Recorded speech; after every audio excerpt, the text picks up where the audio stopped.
Right on Bayou Time, just when we thought things might be turning and negotiations going and people talking and investigations started, a lawsuit was filed by a young man, Andrew Robison, who tried to transfer to Hornville only to be denied eligibility by the Louisiana High School Athletic Association.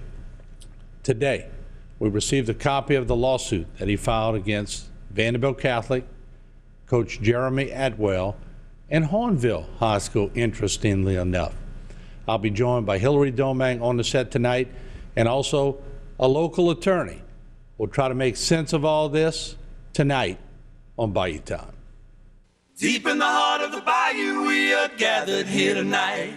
Now it's time for action, 'cause our lives are on the line. Tonight we'll do our very best to break through all the bureaucratic mess.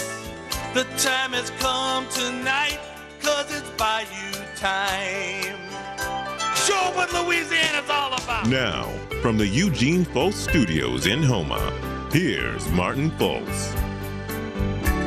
And hello again, everyone. I'm Martin Folse, and joining me tonight is Hillary Domang. Of course, you know Hillary does a lot of sports for us here on the station. Hillary, welcome aboard. Thank you, Martin. And normally we have Hillary on. We talk about good things on the stage, good sporting events, people, and positive things. But tonight, unfortunately, we have a big story brewing. Let me set it straight for you real quick, folks. Today, as you know, we've been following this story about Andrew Robison, the young quarterback from Vanderbilt Catholic, whose dad was dismissed from his duties at Vanderbilt, decided through long timetable of decisions to finally end up at Hornville.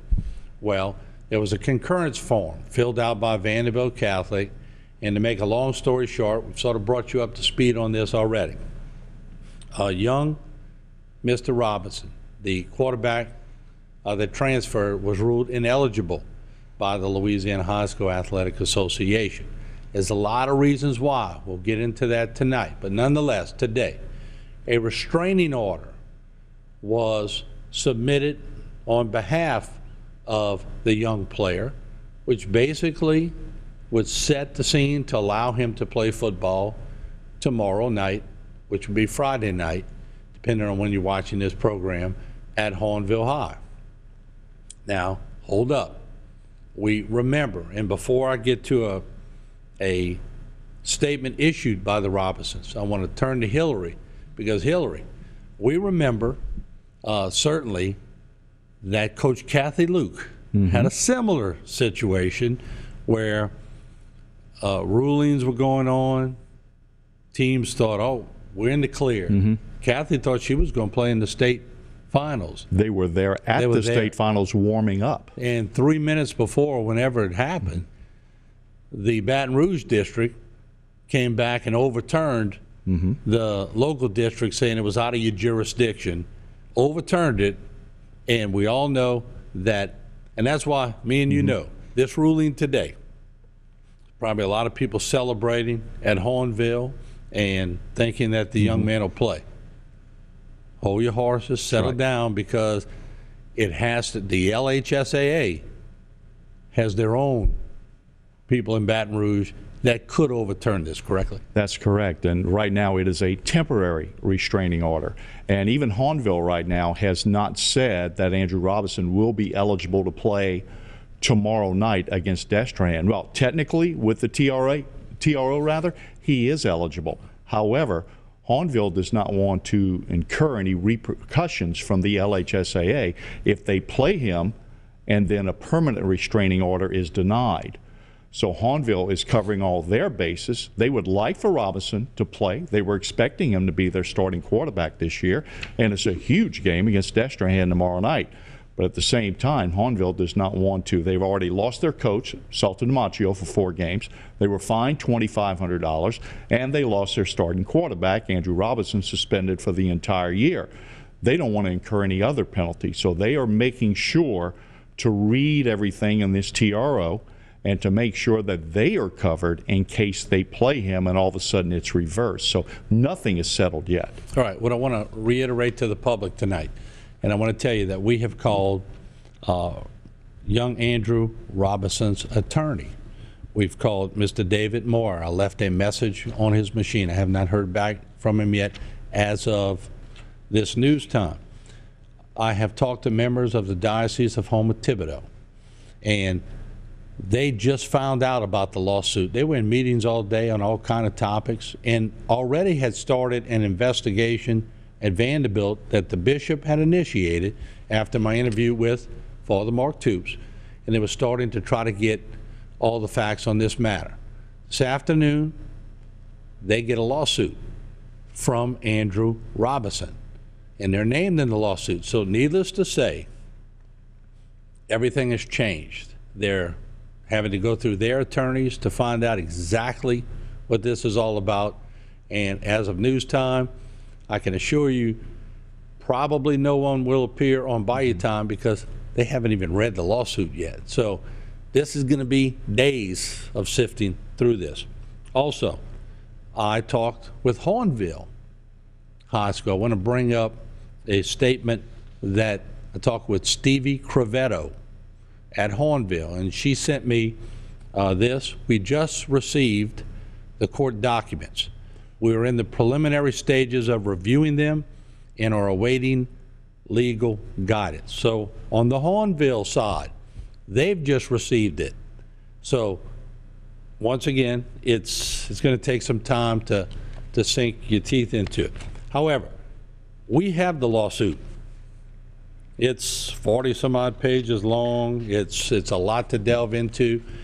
We also have a statement from the Robison family. If we could put that on the screen, I want to at least let you see what they sent us. And it starts off, ladies and gentlemen, attached, please find the lawsuit filed by Andrew Robison against the LHSAA Vanderbilt Catholic School and Jeremy Atwell, seeking a temporary restraining order, preliminary injunction, and damages for various offenses against the parties. We are thrilled the court granted our temporary restraining order, immediately reinstating Andrew's eligibility to play high school football for Hornville High School. Andrew is looking forward to fully, fairly, and completely arguing this matter before the court and finally having a full, fair, and impartial hearing with all of the facts, and not the facts selectively disclosed and relied on by the LHSAA. We're confident the court will see that Andrew Robison, Coach Saltaformaggio, and Hornville High School did not violate any provision of LHSAA rules and followed all of the rules fully and completely. The Robison family is grateful for the hours upon hours of behind-the-scenes support from Dr. Felicia Gomez-Walker, Stevie Crevetto, Cade Rogers, Principal Brian Lumar, Ken Oatling, and the entire Hornville staff, who have shown them nothing but unwavering support to get this unjust decision overturned. Additionally, the Robison family and Andrew are thankful and overwhelmed with the support, the online petitions from the St. Charles Parish community, the Hornville family, supporters, and the fans of high school football who have reached out to them with well wishes and support. Finally, special thanks to Representative Gregory Miller and Senator Gary Smith for their efforts in support of Andrew. So there you see it. And finally, while this process is far from over, Andrew is excited. He has the opportunity to play football and to prove that he has at all times, comply with LHSAA rules. Now, that's a statement on behalf of the Robison family from David Moyer. He's the attorney for Andrew Robison. Now, we didn't cut any of that letter. That letter was read to you in its entirety, and certainly we wanted to bring that to you. Now, real quick on this segment, before we're joined by a local attorney, Fred Fondren, who's going to explain some of the legalities of this. Me and Hillary are not a lawyer, okay, and we're not going to try to be. All right, let's go through the lawsuit. We've circled certain parts of it, and we're going to bring it on screen. So let's start with parts of the lawsuit. And trust me, folks, we only had a couple hours to get this before airtime, so we can't get everything on, but here it is. In the 24th Judicial District Court, St. Charles Parish, Andrew Robison versus Louisiana High School Athletic Association, Vanderbilt Catholic School, Jeremy Atwell, and Hornville High School. if we could move to the next form, the jurisdiction. This is important. I'm going to talk to Fred when he gets up. The jurisdiction is proper in St. Charles Parish pursuant to Louisiana Code of Civil Procedure. So this is filed in St. Charles Parish. Let's move to the next one if we can. These are parts of it, certainly not the whole one. We'll get the whole one on our webpage where you can look at it. Andrew complied with all of the rules, regulations, and procedures of Hornville High School to be enrolled as a bona fide, remember bona fide student at Hornville High School, and at all times comply with the residency requirements to be a senior student in good standing at Hornville High School. Next one, please. On or about May 6, 2018, the Robison family informed Vanderbilt that Andrew would not be returning for his senior year. Drew Robison also had a discussion with Coach Atwell regarding Andrew's transfer from the school and his willingness to sign the transfer forms required by the LHSAA. Coach Atwell indicated he would sign the transfer forms provided Andrew did not transfer to Edie White, which was not a financial option for Andrew, or Terrebonne High School, which the family did not pursue as an educational option due to Coach Atwell's statements. Next one. Until the end of the school year, Coach Atwell insisted Andrew meet with him every single day for approximately 1 to 3 hours a day to discuss his future. During these daily meetings, Coach Atwell encouraged Andrew to stay at Vanderbilt. Eventually, the meetings turned to bullying and intimidation. Coach Atwell told Andrew he controlled his recruiting. He would ruin his chances to play college football.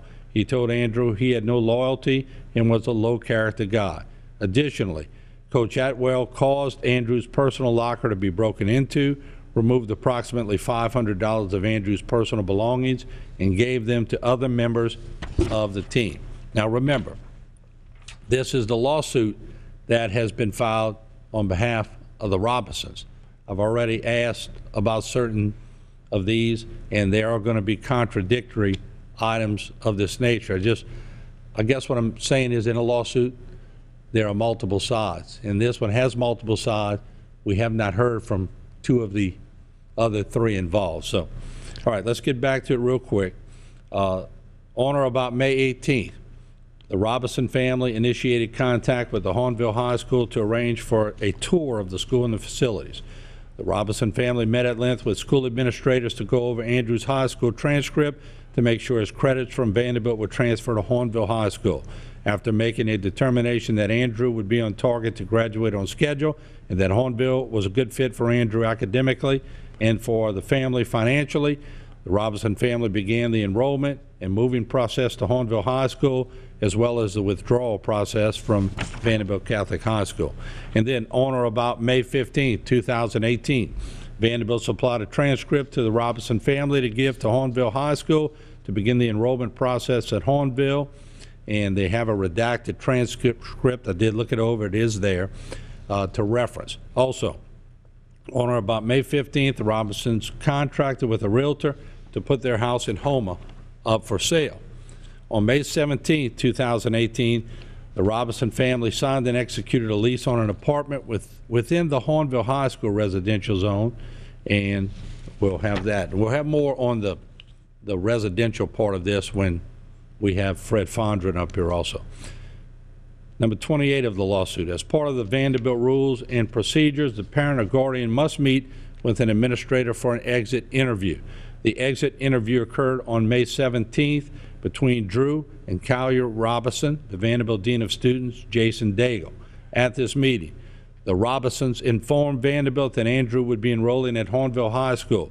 Mr. Daigle informed the Robison family he would personally oversee Andrew's exams and wished Andrew well.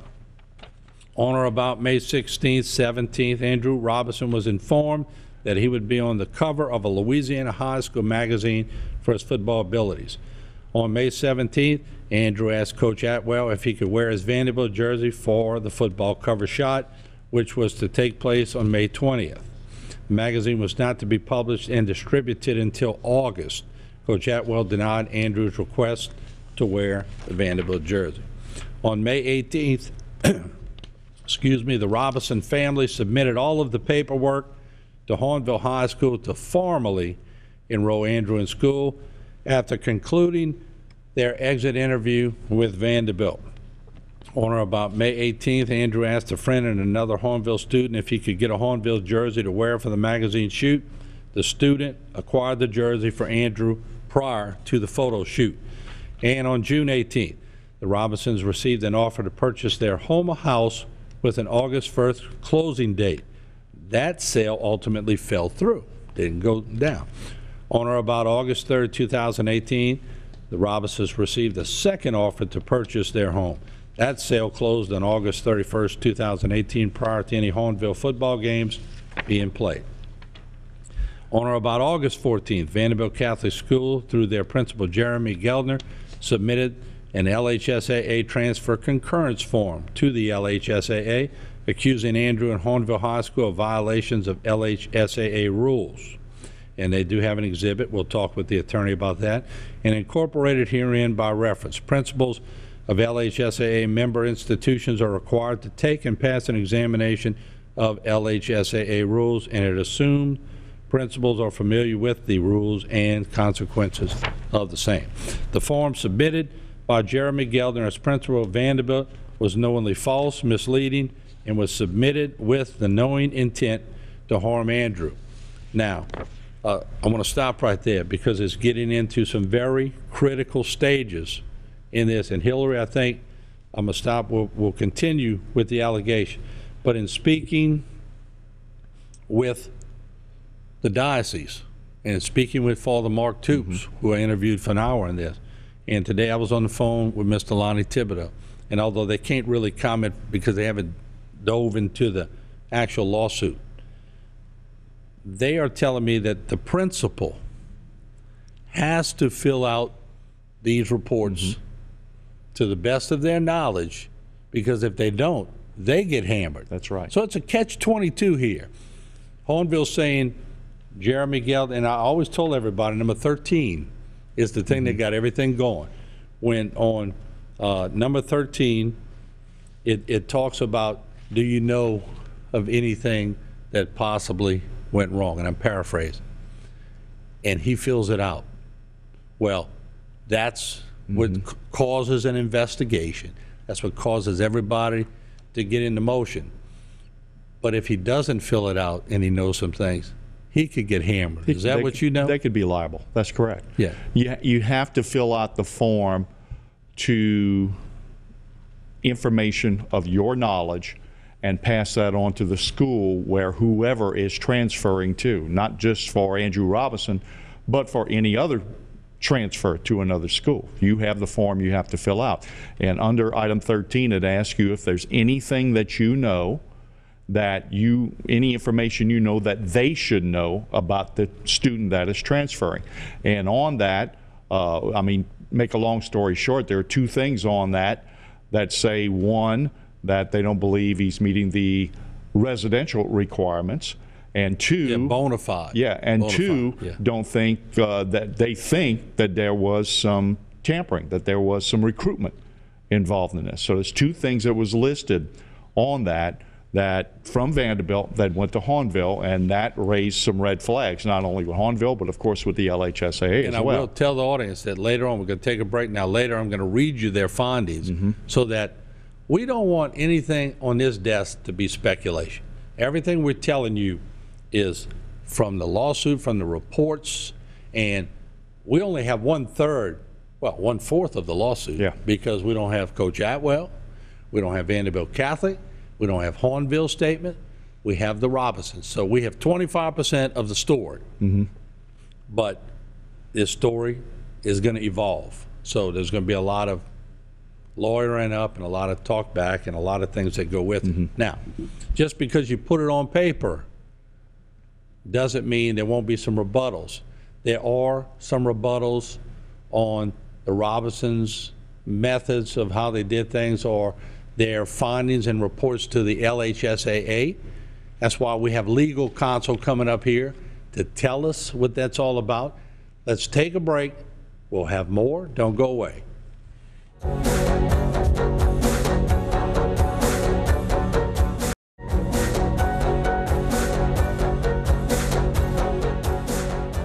All right, welcome back. Joining us now is Fred Fondren, a local attorney. Fred, thank you for joining us. We appreciate it. Thanks for having me on, Martin. Now, naturally, I've said before, me and Hillary are not attorneys, and we looking over this lawsuit, and as a station also, we received it in the afternoon, so we're going through it. Some things are glaring to us, but some things are very legal, and certainly we can't delve into it. But before I get to it, I want to ask you this, that if we bring up the concurrence form, and we only going to show you a little snippet of it, we have the whole thing in front of us, but if I'm to understand, and I want to make sure the audience understands, because everybody said, Martin, who filled out the concurrence form first? I think if I'm looking at this correctly, and this is the first time we've seen this today, it's released today. It looks to me that Hornville gets it first. They fill it out, and they send it back to Vanderbilt. Am I correct in saying that? That's correct. It's not something initiated by the sending school as it's defined in the document. Okay. They receive it from Hornville, fill it out. They're required to fill it out truthfully, set forth complete information, return it to LHSAA. Right. So let me ask you this, and I was thinking of this when this was coming down the pipe today. In order for Andrew Robison to get a temporary restraining order, can he just go to the court in St. Charles Parish and say, I just want to play football, I need a temporary restraining order? Or does he have to lay out a lawsuit like we saw come down today to make his case strong? Well, the requirements for a temporary restraining order, you do have to file a lawsuit. And the showing that you have to make it's based solely on the allegations that are made in the lawsuit, because the nature of a temporary restraining order is that it's signed by the judge without input from the other parties who may be defendants in the suit. What has to be alleged is that based on the facts that he puts in his lawsuit, he alleges that he will be permanently and irreparably harmed if he is not granted that temporary restraining order. And based on those allegations, he was granted the temporary restraining order in this case. And in fact, he did allege that if he were not allowed to play, it would affect him as a player irreparably, since once a game is over, it's over. And he needed to get this done quickly. The judge granted his temporary restraining order today on that basis. All right, now let me jump to this, because I want to bring up item 44, which I thought was a key to what we saw in the lawsuit. Mm-hmm. Basically, in his suit, he specifically says that Geldner, meaning Jeremy Geldner, the principal of Vanderbilt, Geldner's statements were knowingly false. First, he knew, and you could read it on and on and on from there. But then, as you read the findings of the LHSAA, what did you see? It looked to me like they found some things that were not true also. Well, that's true. More interesting to me than the lawsuit itself were the exhibits attached to the lawsuit, because for the first time today, we see the notice of rule violation and assessment of penalty, which would include the investigatory findings by the LHSAA, including a recap of all their interviews and all of their investigation. Did they find anything in their findings that Jeremy Geldner, because I want to be fair with it, this is reputations on the line. Did they say he misrepresented anywhere in their findings? Like you, I've only just reviewed this document, but I didn't see anything in here, any comments that would suggest that either Mr. Geldner or anyone else with Vanderbilt made any misrepresentations to LHSAA. So in his concurrence form on item 13, the principal, Jeremy Geldner, fills out, but basically it looks to me like he was just citing the rules for most of these concurrences. Then he gets in, and Hillary, we talked about this, the dwelling places where they live and any recruiting that took place. What's your take on the concurrence form part of it? Well, first, as I said earlier, the principal of the sending school is required to give complete, truthful information as he or she knows it on this form. And so Mr. Geldner is required to provide the information that is within his knowledge at the time he is sending this form. Now, of course, we have no personal knowledge as to all of these facts. However, many of these facts at least are commented on maybe through other situations. For example, one of the things that Mr. Geldner apparently commented on was an interview that he saw, I believe it was on a Fox affiliate, that apparently it was at least stated it was conducted back in March. Now, there was an explanation later that said maybe it was supposed to be actually in May, and it was misspoken, but the information that Mr. Geldner apparently had, which is what he saw on TV, was that this actually occurred in March, which would have been well prior to the time that Andrew departed Vanderbilt. I want to bring up another item where I think it was Andrew's mom that made a statement, and it's on here, and this is straight from the LHSAA. So folks, we're giving you exactly what's in writing here. And it says, on the residence eligibility form, Miss Robison put, father is coaching at Hornville, where it asked for parents' current employer. That was dated July 30th, and also signed by the athletic director at Hornville. Mr. Robison said that he interviewed for a basketball opening at Hornville High. However, the athletic director said that was not true. They didn't have a basketball coaching vacancy, and they have never interviewed Mr. Robison. Mr. Robison said she was sorry for the mistake. It was wishful thinking on her part. That's in the LHSAA fund. Let's take a break. When we come back, I want to hear your comments on that as well as other things. All right, we'll be right back. Don't go away.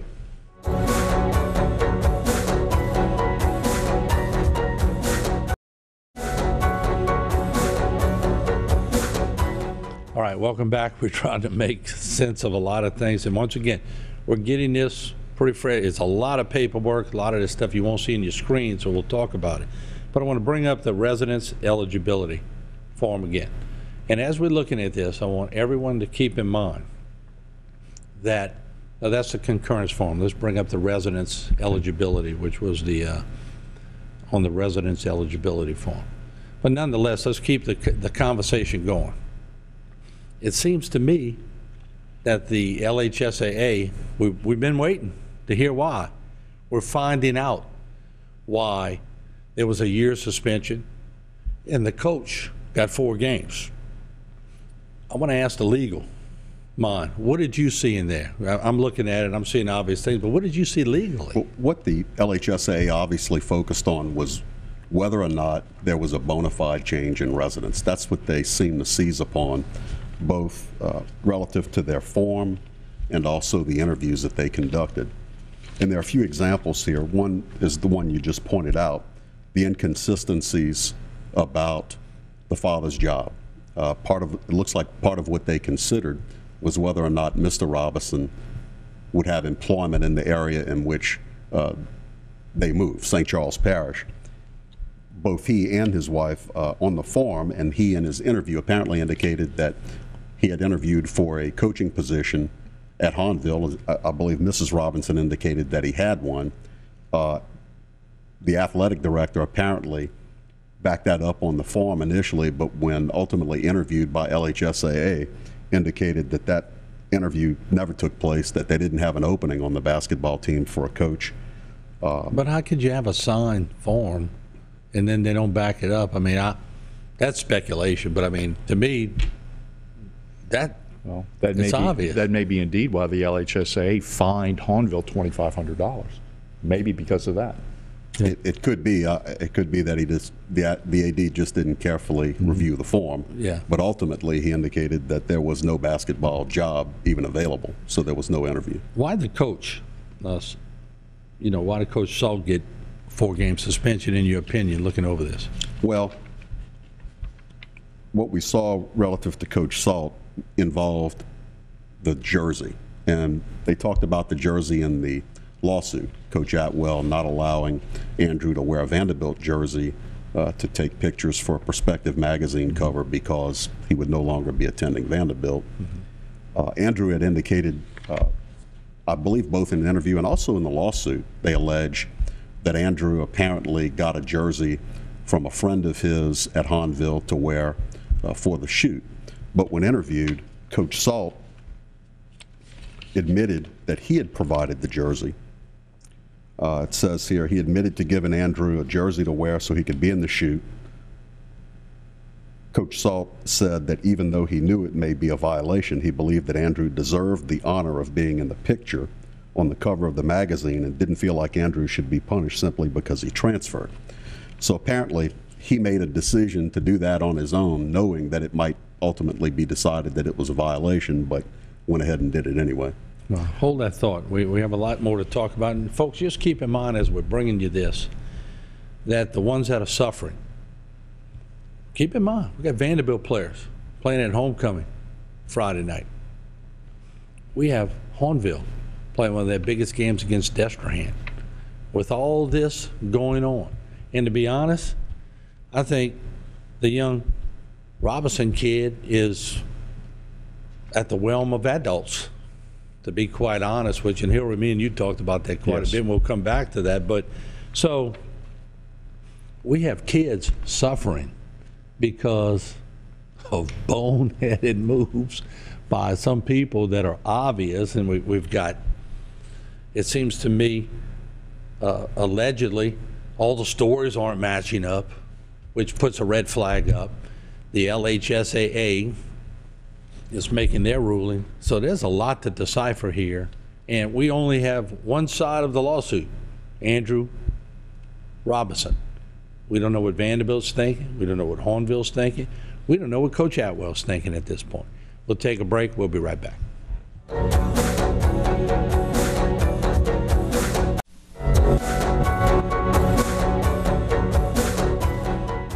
All right, welcome back. Martin Falls, Hillary Domain, Fred Fondren, legal counsel here in the area, and we appreciate you being on again because it's hard to break all this down, trust me. All right, let's bring up the header again so we can let people know what we're talking about. Andrew Robison filed a suit against Louisiana High School Athletic Association, Vanderbilt Catholic, Jeremy Atwell, and Hahnville High School. That's a dumb question. A guy who's not legal. Why did he sue Hahnville? I sued Hahnville, I think, for a couple of reasons. Number one, to try and establish a legal venue in St. Charles Parish. Secondly, he needs the order against LHSAA to apply, I believe, to the school where he is trying to play. And so Hahnville, I believe they thought would be a favorable venue. Does that have anything to do with if he would play and they rule a different way, they don't have to forfeit a game? I believe that's probably provides some insulation for Hahnville. If they're ordered to allow him on the team, it's not a conscious decision being made by the coach. And I think as of this time, as we're talking about this, Hahnville still has not made a decision whether or not Andrew Robison will play tomorrow, even though the TRO says that he can. Because in their minds, if they play him, will the LHSAA have an opportunity to go after Hahnville again for playing him if the restraining order is overturned? I think that's why Hahnville's sitting back there and not doing anything right now. Woo, let me tell you, there's a lot to this. Okay, let me ask you, going over the lawsuit again. Coach Atwell, they went after Coach Atwell pretty good in here. You see anything problematic for him? Well, certainly there's some very unflattering allegations. However, those allegations do seem inconsistent with, for example, the May 27th interview that was given by Andrew. Pretty much gave glowing reviews to the school, his coach, thanked them for everything over the previous 3 years. Just to be clear with the audience, that was when he was leaving, right at the latter part of the school year. Correct. And my information is that none of these things came out until after LHSAA issued its ruling and there was an appeal hearing. likely an attempt to establish maybe a hardship to try and get some exception from LHSAA. And did they allude to that? I think I saw something where they think the LHSAA actually said we didn't know about it. Well, Or at least he said it on radio interviews. I know that. there was an allegation in the lawsuit that the director said, had he known about these other things, he would have taken them into consideration. Now, whether it would have changed the judgment of the LHSAA or not is just speculation. Right. Go ahead. Now, Neil. you had mentioned earlier about the resident requirements. Even if, though, according to my understanding, even if the Robinsons had moved as a family and made a permanent move to Hahnville, it still would have been illegal from the LHSAA because you simply cannot move just to play athletics. That's right. And that is section 1.13.2 of the rules right here. Change of residence for the purpose of creating interscholastic athletic eligibility shall not be considered a bona fide change of residence, and the student shall be declared ineligible at all LHSAA schools for 1 calendar year. And that is apparently what the LHSAA decided. It was not a bona fide move, and there were a couple of other things in their findings relative to Coach Robison that went along and kind of supported that. So I know we can beat up on the LHSAA. A lot of people have, and there's different reasons. We'll talk about it at the end of the show why they do deserve to be beat on. But in reading this, they had some pretty good factual information that they rested their decision on. Mm-hmm. Well, they interviewed Coach Robison as part of the process, Mr. Robison, and of course he's an experienced coach, a basketball coach, a football coach, and they concluded in their investigation, they said when Mr. Robison was asked if he knew what a bona fide move was according to the LHSAA, he said he knew, but gave us very little information to prove that. In the beginning of the investigation, they also say Mr. Robison seemed taken aback when I asked him if his move was permanent. He said they had a 12-month lease and they will decide at that time what to do next. And Which seems like it's not permanent. or at least suggests that it's Yes. not, or that they think that it may not be. So there's a lot of gray areas that would come out. I'm going to take a break. When we come back, let's talk about the civil suit, discovery, and everything else. Hold that thought. We got to take a break. We're going to be right back. Don't go away.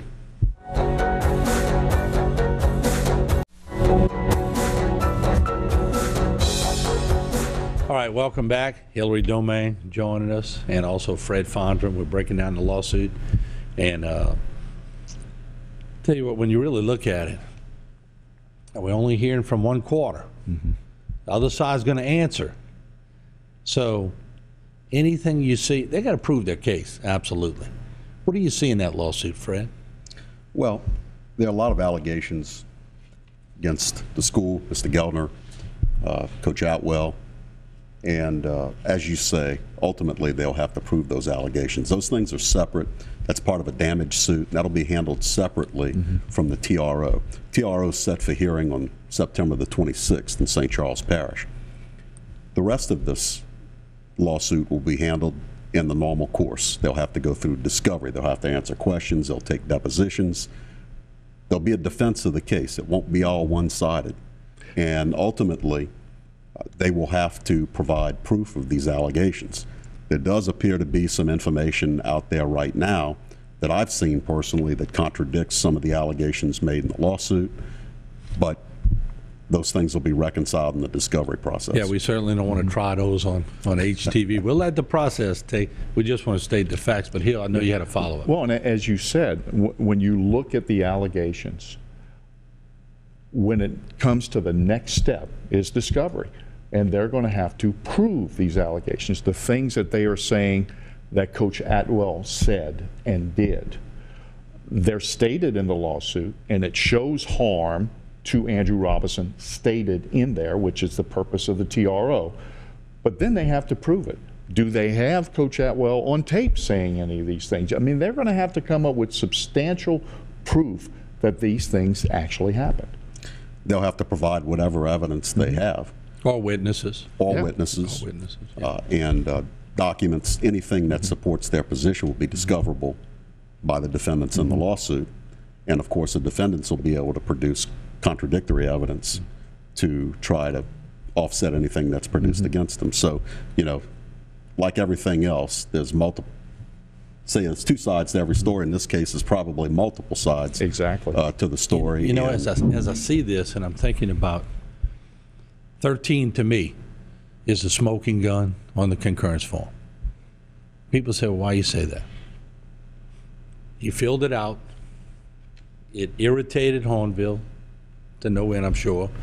But if he doesn't fill 13 out, he gets hammered. So is the concurrence form set up where nobody can really win? I mean, if you think about it, he's got to fill it out. He can't fill it out falsely. So if he believes what he's filling out, and it goes out and they investigate Hornville and they get hammered,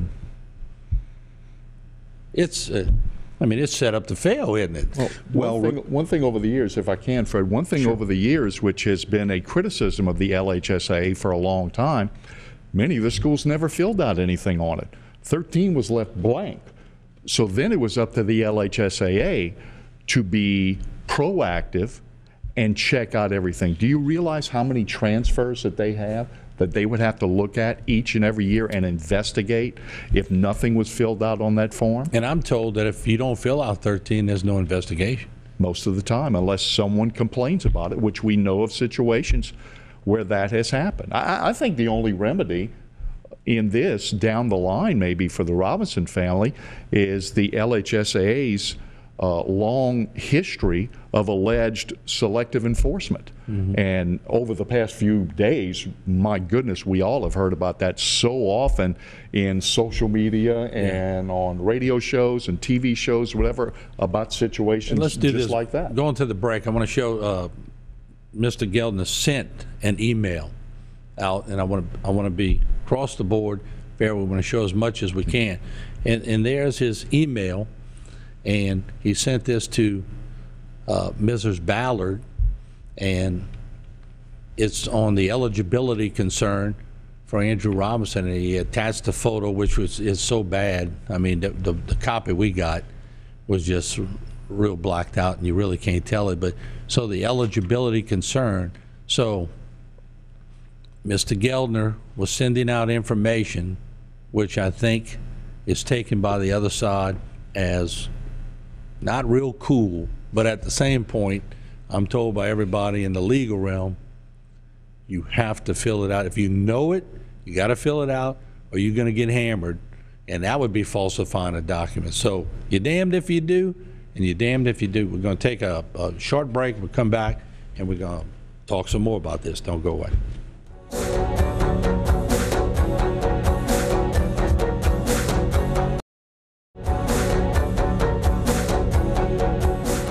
All right, welcome back. And guys, as I'm sitting here thinking during the break, I'm thinking, principal has to fill out a concurrence form.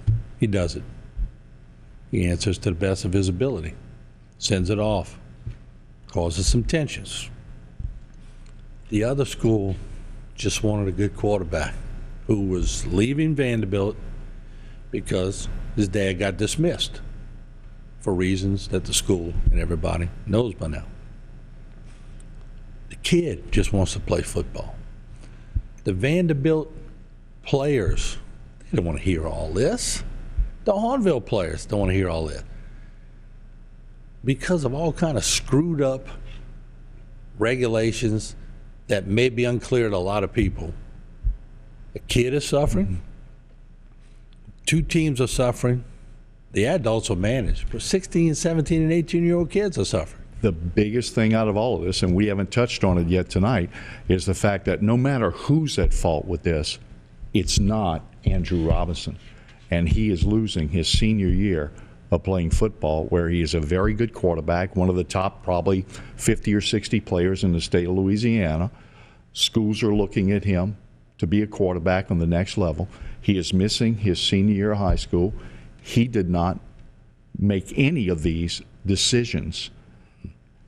His dad, his mom, Vanderbilt Catholic, Hahnville, LHSAA. You can name whoever you want, and the lawsuit will figure out if there's any fault to go around with any of those. Let's clarify. But none of it is his. Yeah, but let's clarify. It's also not the fault of those Vanderbilt football players. Oh, exactly. And the cheerleaders and all the band that's got to go to the game Friday night and hear about this. And the Hahnville players that are going through all this.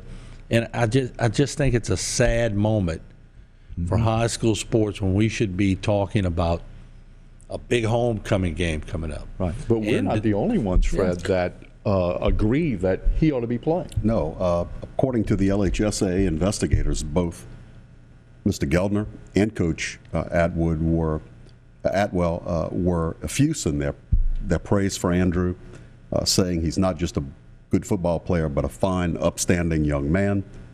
And they would hate to see him lose his final year playing high school football. Well, they came on this set not long ago and said, we think the penalty on Andrew Robison is too harsh. But the LHSAA, I mean, look. Well, they're black and white when they want to be. That's a courtroom. And they're blue and gray when they want to be. Well, the LHSAA also, I'll point out, regardless of what's put on the form by the principal or anyone else, the LHSAA conducts its own investigation and comes down with its own findings and decides on its own. They're the judge, what jury, the and penalty is gonna be. executioner. Yeah. And the other part, the parents of the player. I can't tell you how many parents I've been talking to who are having to sit down with their young players and explain to them that this is part of life. But boy, what a way to learn about life when you play in a game you love to play, and you're not supposed to go through this, especially if you're a senior. I mean, so it excuse my French, but it sucks. Yeah. It really does when you think about it. And I wish there was just some way to make these things easier and to make it to where somebody doesn't get lashback when they fill something out honestly, or it doesn't cause, or you're setting people up to fail with those concurrence forms. And I've had you say this over the last few days and a whole bunch of other folks as well. The kids that are being hurt by this are 15, 16, 17-year-old kids. And that should not be the case, but they're the ones suffering from this. Andrew Robison and all of his ex-teammates with Vanderbilt and his could-have-been teammates with Hahnville. Both of those schools are 1 and 2 after 3 weeks in the season. They're looking to right the ship and do things the right way on the field, and now they have all these distractions each and every week. Hold that thought. We're going to take a short break. We'll come back to wrap things up on this topic, and then Keith Whiteside will be up here for the veteran segment in a few short moments. Don't go away.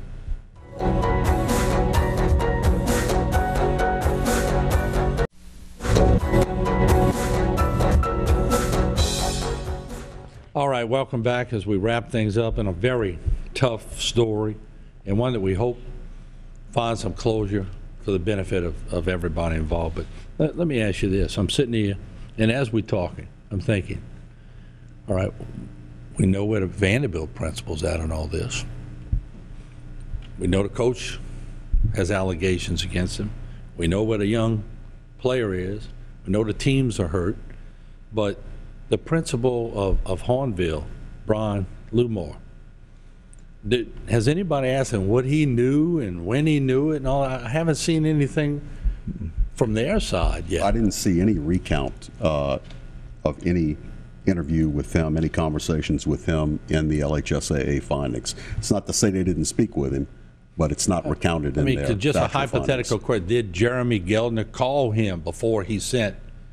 We've heard the rumors, but is that factual? I think to me that would be very important if the two principals talk. And I would think if the LHSAA didn't list anything in there that, according to them, he had nothing pertinent to add to the investigation. But I would imagine with a lawsuit going forward, he will be questioned at some point. I'd be very surprised if he wasn't. Yeah. So Fred, wrapping up, where do we go from here? Well, the TRO does not last forever. A TRO, because it's issued with only the story from one side, there has to be a hearing set very quickly. The hearing is set for September the 26th at 10 a.m. in Hahnville, St. Charles Parish. So at that point, Judge Marcel will listen and expect to hear evidence regarding the allegations supporting the TRO, and the other parties, Vanderbilt, Coach Atwell, Hanville, and most particularly LHSAA relative to the TRO, will be able to come in, state their side of the case, present their evidence, and then the judge will decide whether or not the order continues or is lifted. I also suspect one thing that may come up. I recall a situation that you guys were talking about at the beginning about the Vanderbilt situation with the young lady who played basketball. I hadn't had a chance really to go back and look completely into that thing, but as I recall, the LHSAA took the position in that case, and the judge agreed that the TRO that was issued against LHSAA in Terrebonne Parish was improperly issued, that LHSAA had to be sued in East Baton Rouge Parish. Yeah. I don't know that that's That came out of necessarily the going to happen in this case. 19th district, I think. Huh? That's correct. Yeah. I don't know if that's going to necessarily happen here, but it was certainly an issue in the Vanderbilt case before. Well, there is precedent for it. That's right. Yeah, and you know, but there's also precedent now that a TRO has been set in Harville. So if that would stand the test of time, that really sets a precedent for every athlete from here on out, doesn't it? Mm-hmm. That opens the Pandora's box. Yeah, I suspect that's what came up in the Vanderbilt case. You don't want forum shopping. Try to get a favorable forum. Pick the parish where the high school is. Instead, East Baton Rouge is probably the more neutral parish. All I can say is, woo! I mean, this when you we got papers all over here, folks. It's unbelievable, and we couldn't get everything up on the screen for you to see because it takes so much time. And this just came down this afternoon, but well, we found what out was smoldering now is on fire. We found out a lot more today with the attachments to this lawsuit, particularly the LHSAA findings. We'll find out a lot more in court on the 26th. Yep, no doubt about it. Hillary, I want to thank you for joining us. Fred, thank you. And any closing remark? We got about a minute left. Anything we missed, Hillary, that maybe? I don't think we missed. I'll just reiterate. I think it's a shame in this situation that this young man is not able to play his senior year, and that the teams, both Vanderbilt and Hahnville, are suffering as well. Yeah. The kids. Fred, anything? Closing? Well, I believe what's happening in this case is probably an indication that the rules need to be probably tightened up a little bit, made more clear, and certainly selective enforcement, if that's going to be an issue, needs to be cleaned up. And followed consistently across the board. That's correct. I think that's the whole key. Mm-hmm. All right, gang, thank you all so much. We appreciate it. Mark. And gang out there, we're going to keep you posted as much as we can. And it's an unfortunate day for high school athletics, but we're going to keep you up to date on HTV. We'll be right back. Keith Whiteside will have the veterans right here. Don't go away. Very important topic.